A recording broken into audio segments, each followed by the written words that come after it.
G'day everyone, it's Bergs here from The Casual Athlete, and it's time for Zero Tackle Tips for round 24. First up, we have the Panthers taking on the Storm at Bluebet Stadium in Penrith. Now, Penrith are going to be missing their two starting second rowers this week as Liam Martin picked up a suspension and Scott Sorensen has a hamstring injury. So Maverick Geyer and Liam Henry will get the start. But they also have a couple of interesting names listed on the bench in Dylan Edwards and James Fisher Harris. So we'll see if they can come into the side later this week. For the Storm, no real changes apart from Eli Katoa coming back into the second row role after a week off.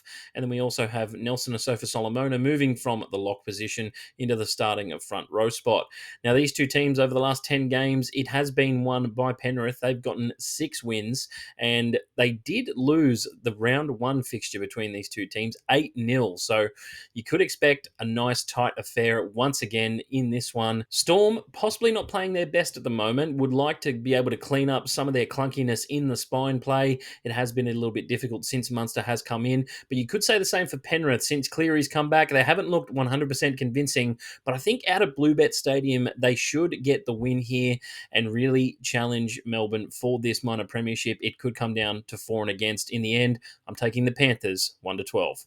The Seagulls take on the Warriors at Brookvale on Friday night, and the Seagulls come into this one having gotten a big win against the Raiders last week. Their attack seems to be hitting on all cylinders right now. For the Warriors last week, little bit of a disappointment considering they just didn't get over the line against the Dolphins in Golden Point, but unfortunately couldn't nail the field goal to ice the game.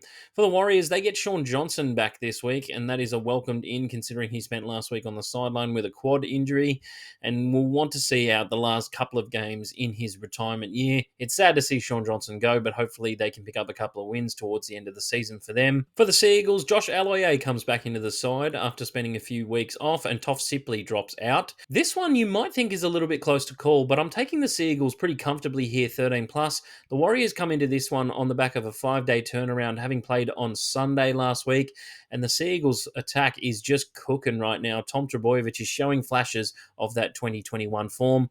So unfortunately, I've got to get on the Seagulls here. They've been unstoppable at home. Roosters take on the Eels at Allianz, and for the Eels, it's possibly one of their worst matchups over the last 10 games. The Roosters have won 8 out of the last 10 games against the Eels, and especially at Allianz this year, they have been quite good. The Roosters had a week off last week and gave some of their injured guys some time to recover. Dom Young has been listed in the 17, along with Nat Butcher and Lindsay Collins. And for the Eels, Micah Sivo's been listed amongst the reserves, and Kelma Tuolangi will come back into the side after his thumb injury via the bench. So that is good to see. I thought last week for the Eels was very disappointing. Just that last 10 minutes of the game, they played so well against one of the competition heavyweights, only to have it slip through their fingers in the last 10 minutes. In my opinion, they cannot take that last 10 minutes of play into this week. Otherwise, the Roosters will absolutely slaughter them. The Roosters have by far the best attack in the competition this season. You would say it's one of the hottest attacks, along with Manly, in the competition right now. And for the Eels, unfortunately, I can't back them again this week. I'm going to be going the Roosters 13+ in this one. It's just a little bit simple. The Eels just have too many outs for my liking, and the Roosters, they got a fair few players back. The Bulldogs take on the Dolphins in Bundaberg, and it is a Dogs home game, so their 9-0 home record is on the line in this one. I know it's not a traditional home game, but it is listed as a home game nonetheless. Billed as the game of the round last week, the Dogs once again stood up, and their defense was extremely stout, as it has been all season. For the Dolphins, they got a big scare against the Warriors late in the game. They had it sewn up and just let the Warriors back into it. They've been doing that with a lot of teams in a lot of games over the last 10 games or so. Hopefully it doesn't continue in this one, but I can't really see any way where the Dogs don't win this 13+.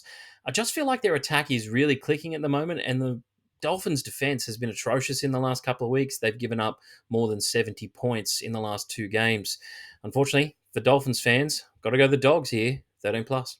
Cowboys take on the Raiders at Queensland Country Bank Stadium, and fresh off the embarrassment of last week, I do not know what to make of this Cowboys team at the moment. For the Raiders as well, in front of their home crowd, Old Boys Day, Papali celebrating his 300th game, you'd think that they'd want to stand up, but it really fell to pieces in that second half, Tarpany getting sin-binned, and it just didn't come together for them. They scored a couple of tries late to make it look a little bit closer than it actually was. For the Cowboys, they disappointed on all fronts, especially in that second half, pitching a nice 36-point shutout against them.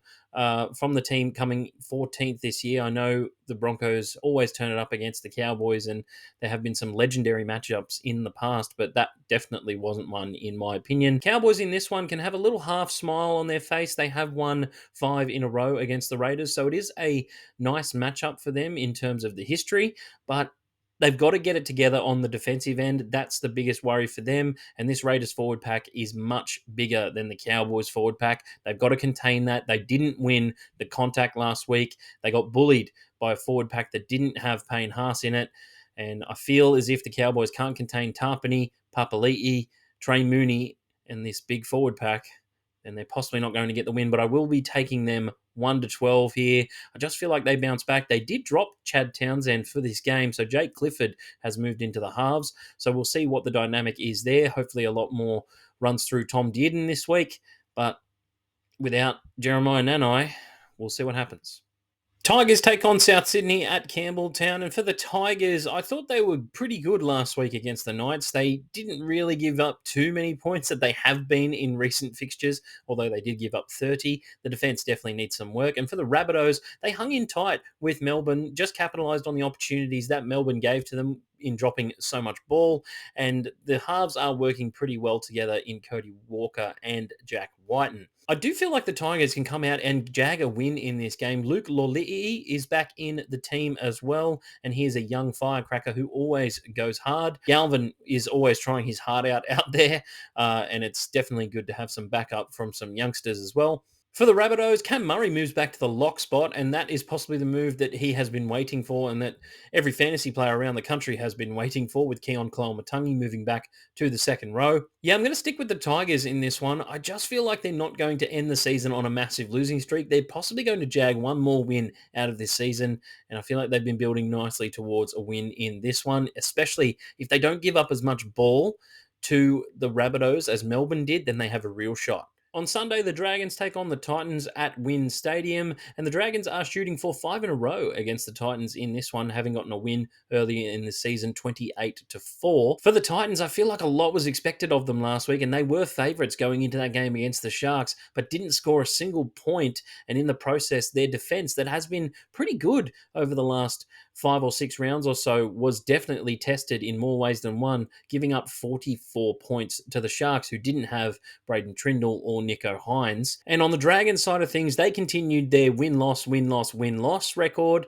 and didn't really turn up in the game of the round against the Dogs. They did limit them in some patches, but just weren't good enough to score enough points. I feel like I'm going to go the Dragons 1-12 in this one. They will be without Kyle Flanagan, however, as he has now been given a 4-game ban for his bite on Stephen Crichton last week. And Lycan King Torgia has been named among the reserves, so he is a 5'8", playing at the junior levels of the game for the Dragons, so you think he might make his debut. They also have Jack Bird listed in the reserves this week as well. He's played a bit of 5'8" in the past, but I feel like they can just get a win over the Titans here, and really it's a matter of tipping them correctly this year. The Dragons has been difficult. They lost one last week, so martial law requires that they win this week. We finish round 24 in the Sutherland Shire, where the Sharks will be taking on the Knights. Now, the Knights got a good win last week, and it was possibly one of their best attacking performances of the season. And you could also say the same for the Sharks last week, as Daniel Atkinson once again took over the team and didn't look out of place at all as the sole playmaker. Trindle, however, has been named among the reserves this week, so we'll see if he can make a late switch into the halves for this one. And for the Knights, there are no changes really to speak of. I'm really excited for this one. There have been a few clangers on Sundays this year in the NRL, so hopefully these teams deliver. They have plenty to play for. The Knights looking at making the top 8, and the Sharks looking to hang on to a top 4 spot. Interesting to see if Trindle comes back into the side, how the Knights deal with that Trindle and Atkinson partnership. If it's just Atkinson, probably easier to deal with. However, he's been lights out since he's come into that sole playmaker role. The Knights, it's about scoring enough points. Can they go toe-to-toe in scoring points with the Sharks, who put on the best attacking performance last week? Can they do it again? Let's see. That's it for round 24's tips here on Zero Tackle, guys. I'll catch you on the next one.